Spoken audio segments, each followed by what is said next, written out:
नमस्कार विद्यार्थी मित्रांनो. एल-एल-बी सेकंड इयर म्हणजेच डायरेक्ट सेकंड इयरला तुम्हाला ॲडमिशन जर घ्यायचं असेल, तर त्या कॉलेजेसमध्ये तुम्हाला कोणकोणते डॉक्युमेंट्स तुम्हाला रिक्वायरमेंट आहे, त्याची संपूर्ण माहिती आपण या व्हिडिओमध्ये आपण घेणार आहोत.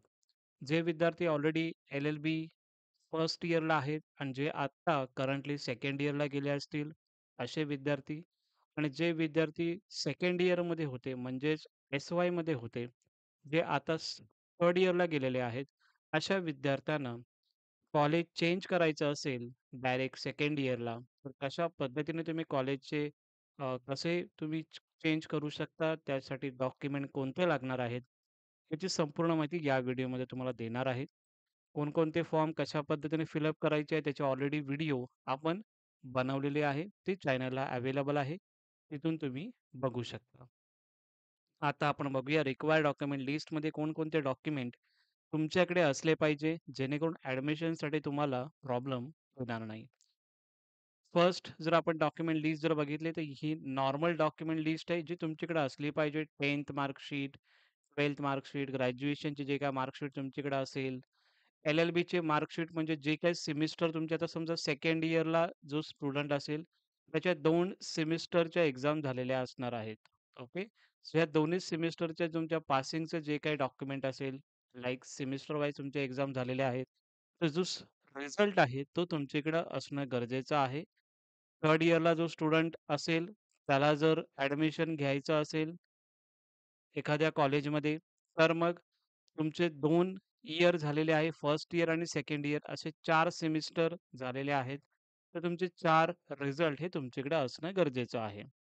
एल-एल-बीसाठी मी सांगतोय. त्यानंतर birth certificate, leaving certificate, Aadhaar card, passport size photo, domicile तुम्ही महाराष्ट्राचे आहेत का? कास्ट सर्टिफिकेटमध्ये कॅटेगरीमध्ये असेल, तर कॅटेगरीचे स्टुडंट असतील त्यांना हे डॉक्युमेंट लागेल.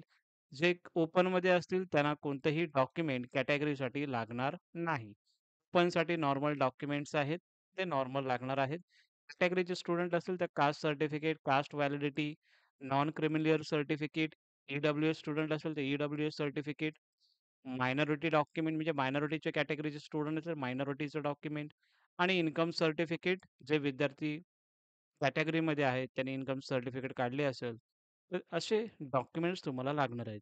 ओके. अजून कोणते डॉक्युमेंट लागणार आहेत, जे कॉलेजला इम्पोर्टंट आहेत, तेही तुम्हाला यामध्ये मी सांगत आहे. जसं की हे आता पब्लिश झालेलं आहे ब्राउचर, त्याची तुम्हाला मी ओरिजिनल आहे, तेच तुम्हाला दाखवतोय मी. ऑल सेमिस्टर मार्कशीट जे की तुम्हाला मी आता सांगितलेलं आहे.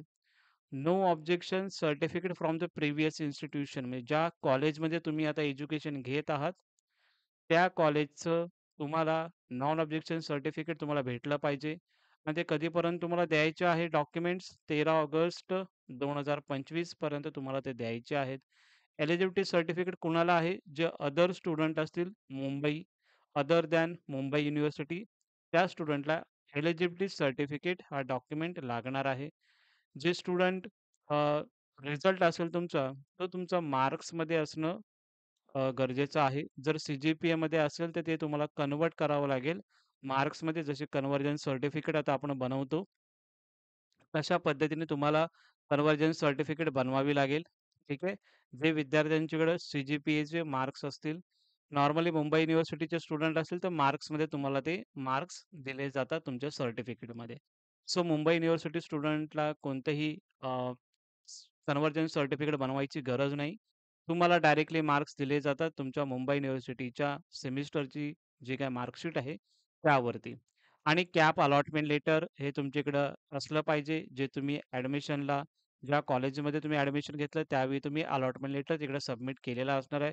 ते एक लागेल आणि गॅप सर्टिफिकेट म्हणजे एज्युकेशनमध्ये काही गॅप सर्टिफिकेट असेल, एज्युकेशनमध्ये गॅप असेल तुमचा, जसं की 10वी नंतर तुम्ही समजा कोणता कॉम्पिटिटिव्ह एक्झामिनेशन करत असाल किंवा 12वी नंतर कोणत्या कॉम्पिटिटिव्ह एक्झाम करत असाल किंवा ग्रॅज्युएशन तर जे काही विद्यार्थी असेल, ग्रॅज्युएशन नंतर जॉब वगैरे करत असतील, तर ते जर असेल तर किती वर्षाचा तुमचा गॅप सर्टिफिकेट आहे, त्याचं तुम्हाला गॅप सर्टिफिकेट बनवायचं आहे. म्हणजेच काय एज्युकेशनमध्ये गॅप सर्टिफिकेट तुम्हाला हे लागणार आहे.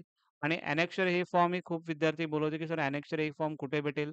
तर @, सँडी कदम ऑफिशियल हा ऑलरेडी तुम्हाला टेलिग्राम चॅनल आहे. तो टेलिग्राम चॅनल तुम्हाला डिस्क्रिप्शन बॉक्समध्ये तुम्हाला भेटून जाईल. त्याची लिंक ते जॉइन करा आणि ॲनेक्सर हे जे फॉर्म आहे, जो कशा पद्धतीने दिसतो? सो अशा पद्धतीने हा जो फॉर्म दिसतो, application change institution after first year अशा पद्धतीने हा फॉर्म म्हणजे दिसतो. याची पी-डी-एफ तुम्हाला टेलिग्राम चॅनलला भेटून जाईल.